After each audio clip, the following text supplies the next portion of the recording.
Our guest today is the Chancellor of the City Colleges of Chicago. Prior to her appointment, she served as a top executive at Commonwealth Edison. Our guest today will oversee a $476 million a year budget in the City College system with 5,700 employees and 115,000 students. She is a graduate of Olive Harvey College. She's a master's from North Park University. She attended ITT and holds an MBA from Northwestern's Kellogg School of Management. Our guest today is a Chicago native who grew up on the West Side and graduated from Orr High School. Ladies and gentlemen, the Chancellor of the City College System of Chicago, Cheryl Hyman. Cheryl?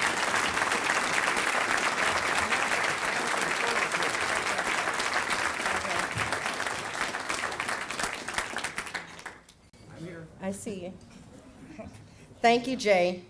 Thank you, Dr. Green, Chairman Cabrera, the other City Colleges of Chicago board members, my City Colleges family, and my sincere thanks to all of you for coming out to learn more about the City Colleges of Chicago. Much of what you hear today may be difficult and surprising, as it was for me when Mayor Daley appointed me Chancellor some months ago. I would also like to stress that the issues that you'll hear about are not unique to City Colleges of Chicago. Many community colleges across the nation are struggling with the same issues we are. But I hope that when we're done, you will recognize that we have a plan to address these challenges and be inspired to be a part of the reinvention of City Colleges of Chicago. I want you to know that City Colleges of Chicago works, and it has worked for 99 years, and I'm a prime example of that. Olive Harvey, one of the 7 city colleges, is where I got back on track. I dropped out of high school, but after realizing the future I wanted required a quality education, I returned to school and graduated from Orr High School on the West Side. I had my sights set on college, specifically IIT, but I knew I wasn't financially ready, so an advisor recommended that I attended City Colleges first. And with that, it's very important to recognize the people who helped you along the way. I am so proud that the math teacher at Olive Harvey College that helped me prepare and worked with me both day and night to ensure that I was ready for IIT is still teaching at Olive Harvey and is sitting in the audience, and I'd like to recognize him, Dr. Keith Jordan.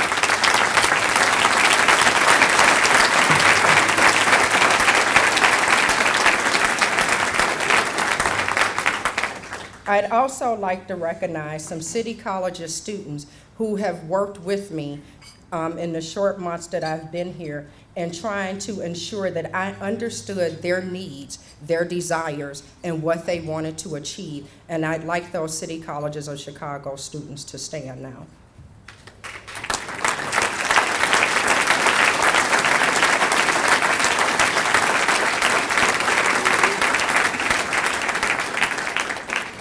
Thank you. I did attend City Colleges, graduating with my associate's degree within 3 years, and then continuing as planned on to IIT, where I graduated with my degree in computer science, in addition to obtaining the 2 additional master's degrees from North Park University and Kellogg at Northwestern. I was very fortunate to be hired by ComEd and enjoyed a very successful 14-year career until Mayor Daley gave me the opportunity to become Chancellor. I accepted this challenge to ensure that the City Colleges works, not just for some, like it does today, but for every student. While we are for many students the most convenient and cost-effective college option, I believe we must also deliver an education of economic value. Value to the student who can see a clear path to employment or further education. To the taxpayers who can be confident of a sound return on the investment in our institution.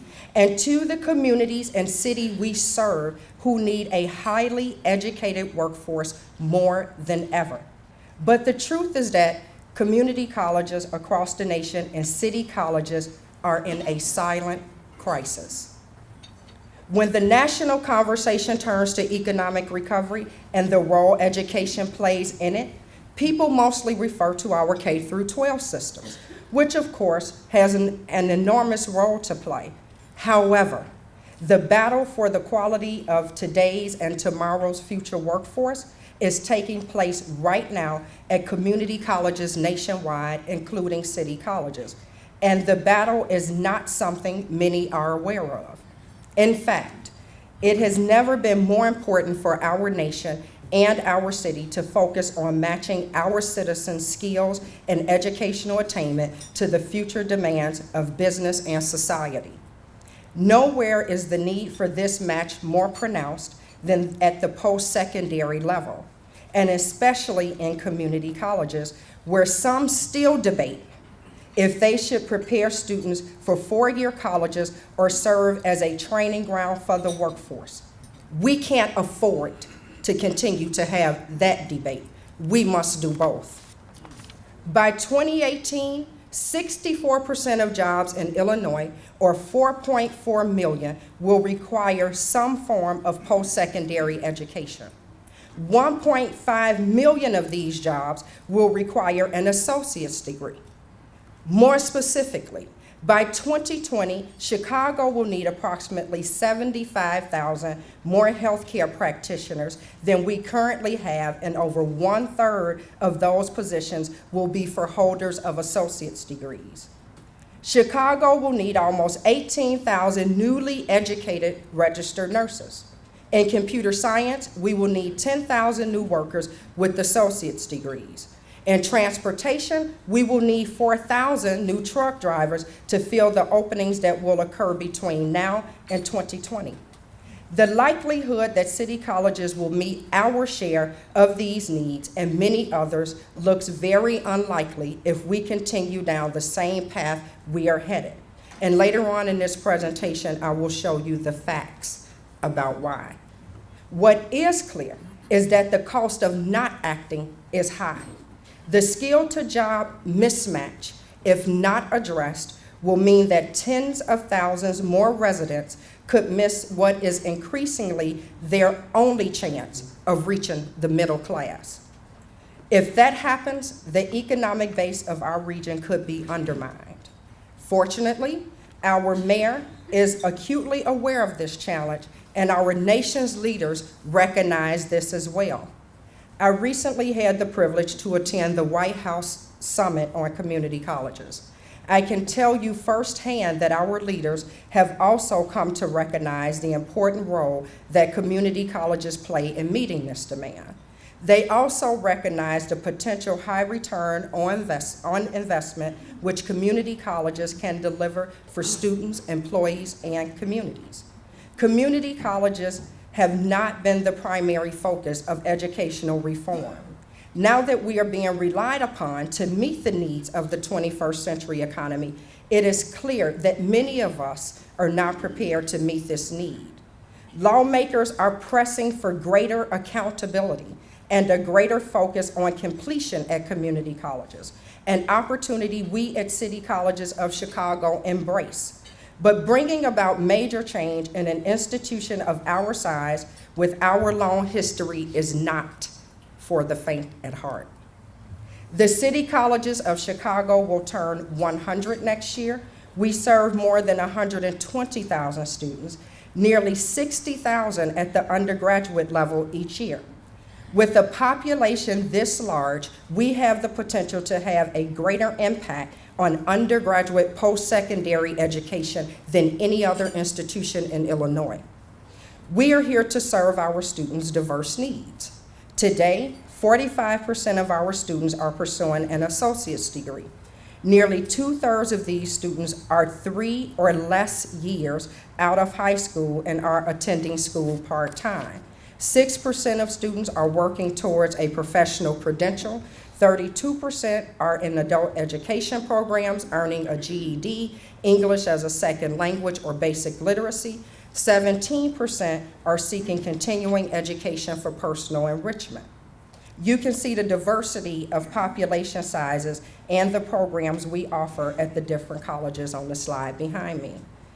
We have 5,800 faculty and staff on 7 college campuses and 7 satellite sites. We also oversee 2 restaurants, a radio station, a television station, daycare centers, and more. Our students come to us with real challenges. They are often balancing work and family and frequently economic challenges. But regardless of circumstances, we know that our students can succeed, and I'm living proof of that. We have many programs at city colleges that do succeed for our students. For example, Malcolm X College's Nephrology Renal Technology program has a 98% job placement rate.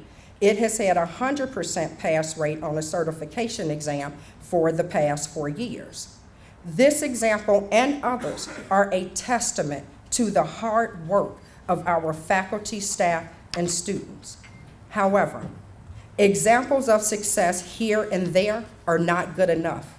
If we are going to meet the workforce needs of the 21st century, we need to align our programs and focus on moving students along a path to completion and employment. Unfortunately, today we are falling short of that goal. Now here are the facts. City colleges enrollment has declined by approximately 30% from 1998 to 2008, while national enrollment grew by 17% over nearly the same period, and jobs requiring post-secondary education are growing steadily. We know the payoff for a degree is there. There is an annual earnings differential of $7,500 for those with an associate's degree compared to those with a high school degree.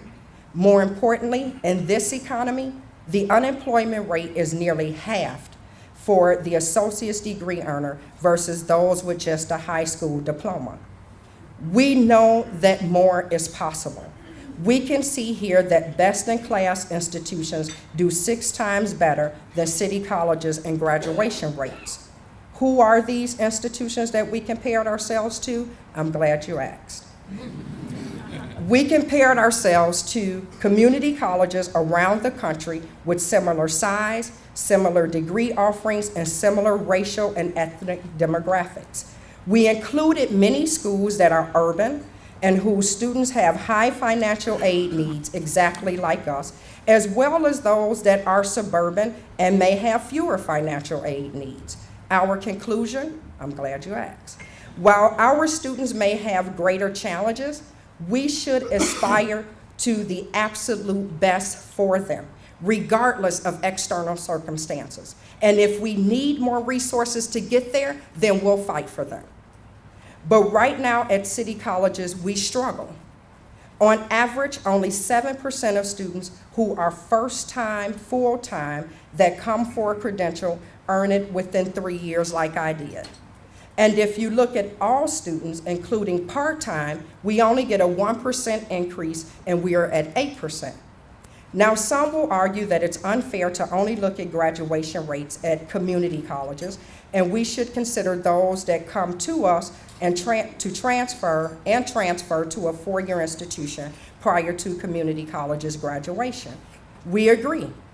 And what we found is that our 29% transfer rate, as reported federally, contains a lot of indicators, such as students who transfer to other 2-year institutions, even within city colleges, and students who drop out after transferring, but before they complete their degree. When you eliminate these indicators, we found that just 16% of students actually transfer to a 4-year institution, and only 4 to 5% actually earn their bachelor's degree. Of Illinois' 49 2-year institutions, City College's 7 campuses all rank in the bottom 10 on graduation rates. We lose 54% of credential-seeking students in their first 15 credits, or roughly 6 months. Why is this so?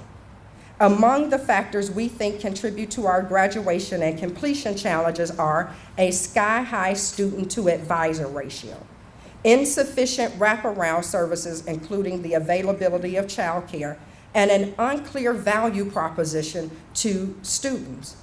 We have an average ratio of 1 advisor to every 920 students, which goes as high as 1 to 1,300. Our faculty, staff, and students echo and feel this concern as well. Another reason why we are having trouble, regardless of where our students come from, more than 90% of them need remediation. Students who need significant remediation have 1 in 10 chance of reaching a successful outcome. Now, I've told you about the graduation rate and transfer rate. Now, what about a specific tied to jobs? We have begun to analyze the needs of businesses in the Chicago area and have found a troubling trend. Many of our programs do not tie to employee demand close enough, a disservice to our students and to the business community.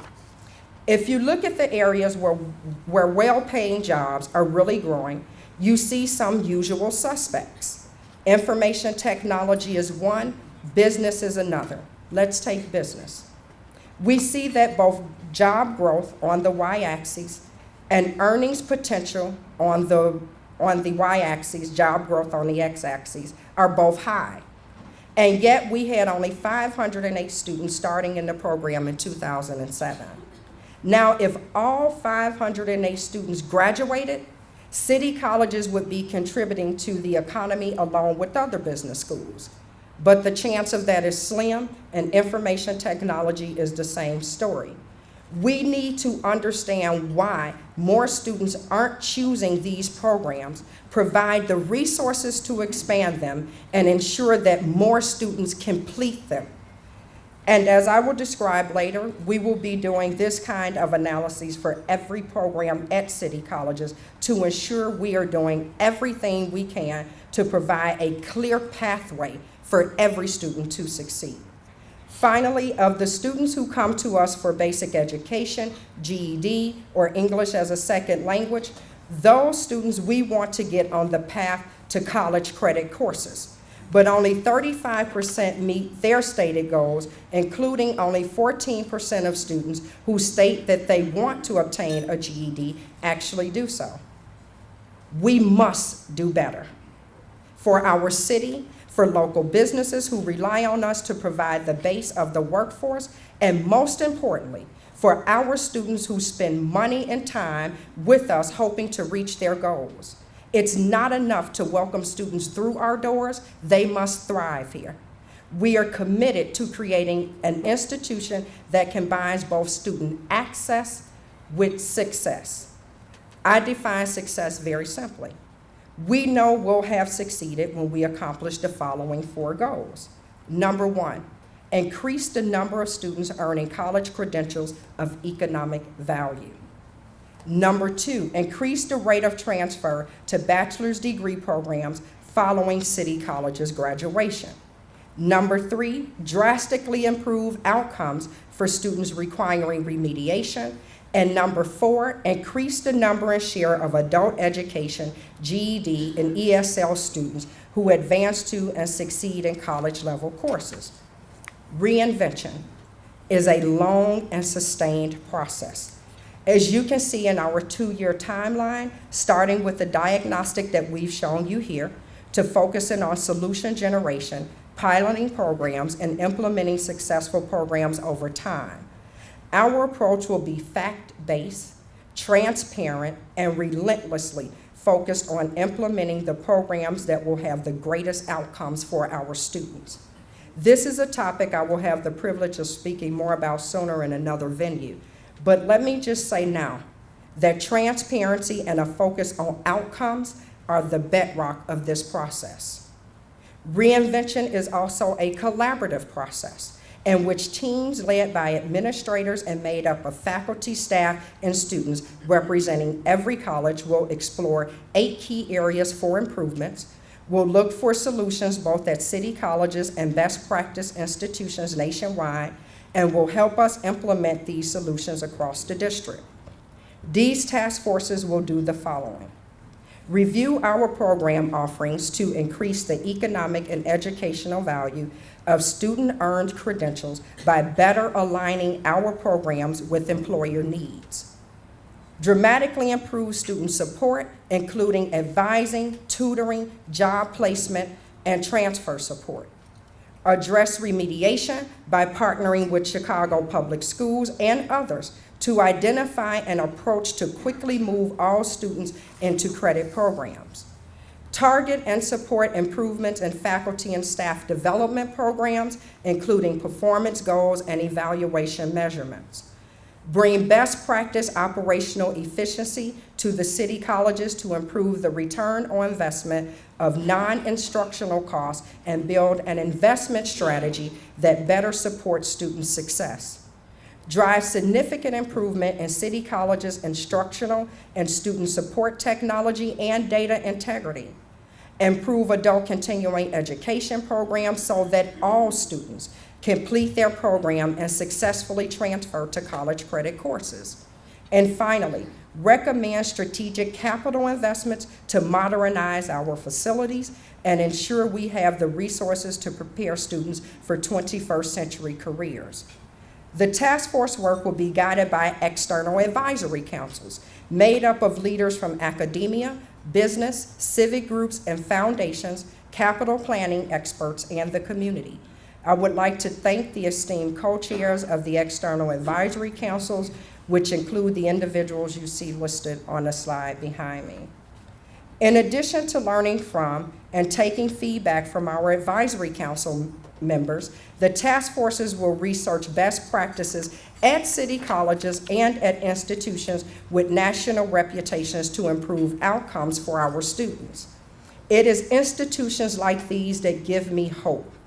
They are doing better on many of the same measures of success that we strive for.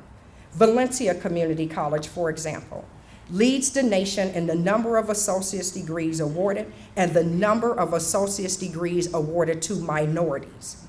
They were cited in a recent McKinsey & Company study of the most highly productive higher educational institution in the country.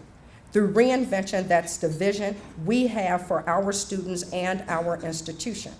Again, reinvention is a 2-year process, and some solutions will likely take longer to implement. But we are not waiting to make change. We have some exciting initial projects already underway now. Just to name a few, for the first time, we are reaching out to 15,000 at-risk students to help them develop plans to pass their courses. We have begun a pilot project with the Chicago Public Schools to develop early intervention programs to make sure students are ready to transition to college. And we have negotiated agreements with UIC to guarantee 30 seats and a full scholarship program for another 75 students with IIT, among others. I'd like to thank those who have already made generous financial contributions to support reinvention, including the Gates Foundation, the Cheryl Funds at the Chicago Community Trust, and the Joyce Foundation. I also deeply appreciate the extensive pro bono support from the Civic Consulting Alliance and other strategic consultants.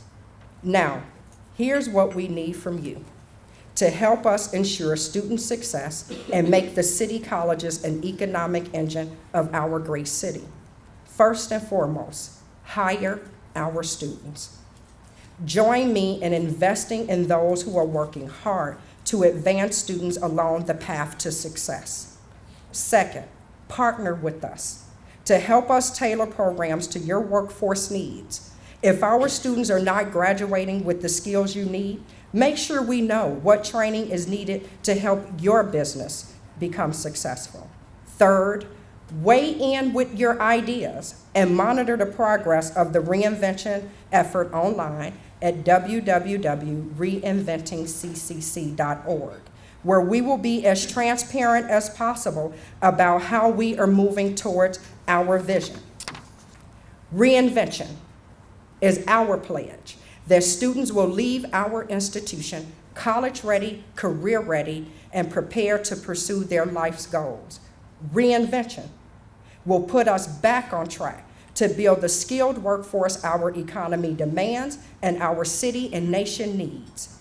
Reinvention is our effort to do our part to address the silent crisis. In short, reinvention is about building the foundation for student success.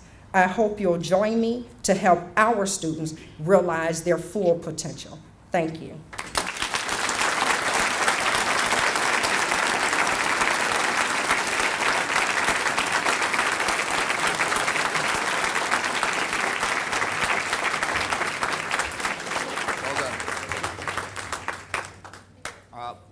As the questions come up for our speaker, Primo Veritas, Father, I always say it. Where's Ed Mazer? When did you start teaching at the City College, Mr. Mazer? 1968. Professor Green, when did you start? 1969. And I can honestly say a lot of these questions were being asked by Oscar Shabbat and Sal Rotella. All right. Only City College long-timers. I see the 1600 over there. I don't see the ghost of Norm Swenson, though. All right, here we go. Joy Saxon, City Club of Chicago, Board of Governors. A teacher at Oakton tells, Oakton is not the city college, is Joy. Well, I'll read the question. A teacher at Oakton tells me that he has a full class until students collect on their grant money. Then they drop out. Does that happen at the City College? A tough question to start off with. No, I understand the question very well, and whoever asked it, thank you for the question. Thank you very much for asking that question. It is a real issue, and I'll try to explain the question and what it means. So you saw on one of the charts we have a 54% drop-off rate in the first 6 months. It has been brought to my attention by our own faculty, by our own staff, and even some of our students, that many of those students will come to us, enroll for a full-time classes, but then when their classes are paid for and they get their Pell grant reimbursement, they leave. Now, that is a real issue for us. And some will say, well, you know, you have a lot of students that are just taking the financial aid and leaving. I would ask the question, would they leave if they saw a better value proposition? It's obviously that these students too want to try to find a way to try to care for themselves. It's just unfortunate that this is the solution that they found to do that. So it is a real issue in all community colleges. This is another one of those issues that community colleges across the nation is trying to deal with. But I believe through the collaborative efforts of what we're trying to do, when we strengthen our programs and students can come to us and see a real future, I think we can clean some of that up. Thank you. 2 more. Now we're beginning to get a roll. From Fernando Grillo, a member of the City Club. What's being done to stave off the recruitment efforts of private colleges and private business and vocational colleges? Are they succeeding? And how do the stats compare? Recruitment efforts, you mean stealing students? Roosevelt would never do that. No way. Thanks for the question. So there's a lot of debate between the private institutions, the public institutions. Let me just tell you where I personally stand. Being a former business person, I don't believe anybody can steal your customer. Customers go where they see value. They go where they think they have a better chance. I think it is my job, I think it is the job of all employees of City Colleges of Chicago to turn this institution into what it already has been doing for 99 years, a real institution of educational value. Once we do that, I am quite sure that many of our students, like now, who are finding value in us, we will be able to retain a lot more. And so all I can focus on is what am I doing to ensure that this is a quality institution, not what my competition is doing. Not to mention, I think the same problems exist in both arenas. There's been a lot of talk about students who are graduating from private institutions with high debt and can't find a job. But there's a lot of students graduating from public institutions that are funded by taxpayer dollars who can't find jobs and not getting the credentials of value they deserve. So the value proposition to the student is the same. And so I think, not to mention, there are some things that you can learn from your competitors. There are some things that the private institutions do very well. I plan on looking at them too. Thank you.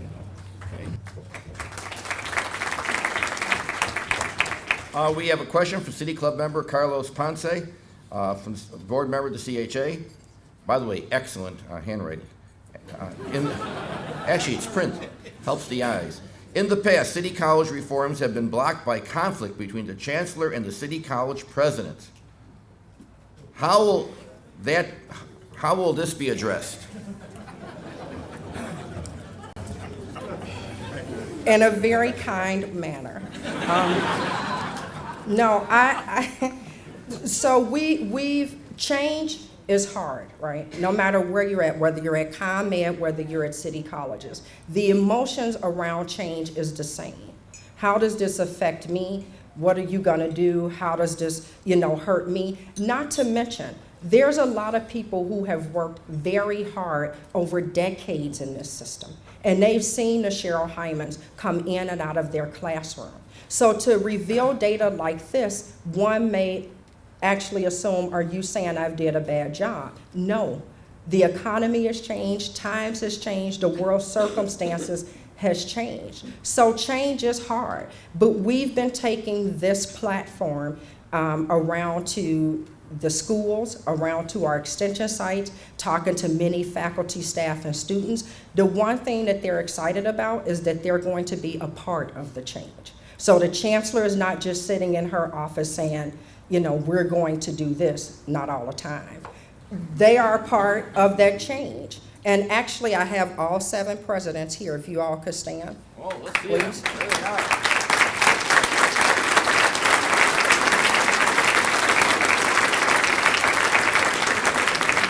And they are very excited, aren't you, presidents? See? Well, I see something hasn't changed. You're all circled together, right? Oscar Shabb would be proud of you on that one. Okay, the last question comes from that old timer, Mr. Mazer, and we have to make it a tough one. One counselor for 920 students. How did the city colleges of Chicago let this develop, and what will you do to remedy this? So we know some of the issues that happen. It wasn't anybody who let anything happen. Things happen, things change. There's a lot of movement in education, and priorities shift back and forth. 10 years from now, somebody else will be standing here talking about something else and some different priorities. There was a time where we had far more advisors, and it was a large grant that was funding that. But then that grant was cut, and other resources had to be reshifted, and other things happened. So I don't think it's anything that anybody let happen. I just think what it is a result of a lot of change that happened over time. But what we're going to do about it is to continue to enlist people to partner with us, continue to provide, find resources in order to get that team of advisors back. And we really need to consider whether we need a combination of high tech and high touch. I have 120,000 students. I couldn't possibly afford to have enough human capital to advise all those students. But times have changed, and there's a lot of good technologies out there, and not everybody needs high touch. So you need to figure out, again, what the student needs, and then figure out how to provide the resources for them.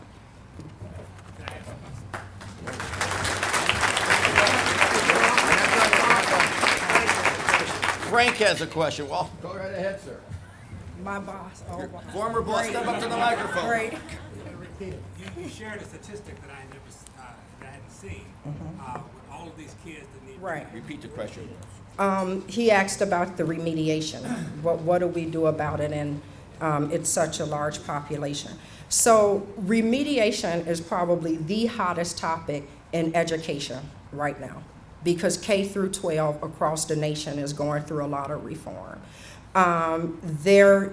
National leaders do recognize that it is a huge issue.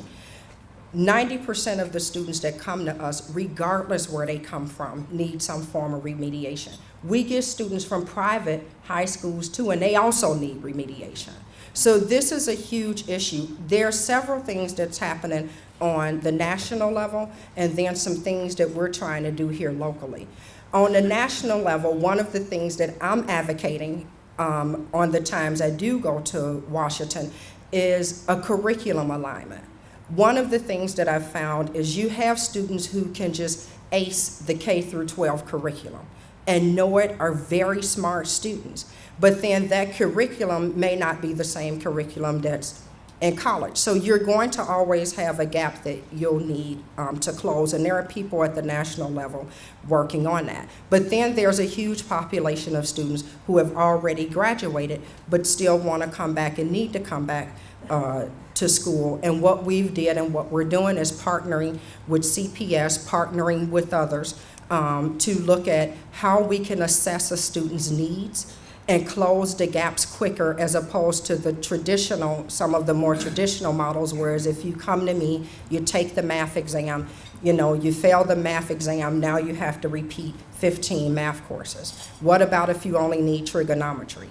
And we close that gap, work with our faculty, work with staff to close that gap and try to get them into credit level courses quicker. So we're talking to a lot of people, including our own internal faculty who deal with this every day and have been giving us good solutions, just to look at how we, one, work with CPS and other private institutions to stop the bleeding, and then what medicine we prescribe going forward to deal with this issue.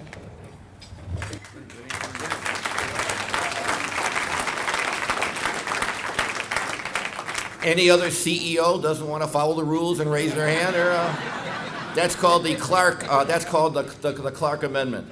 How about a big round of applause for our speaker?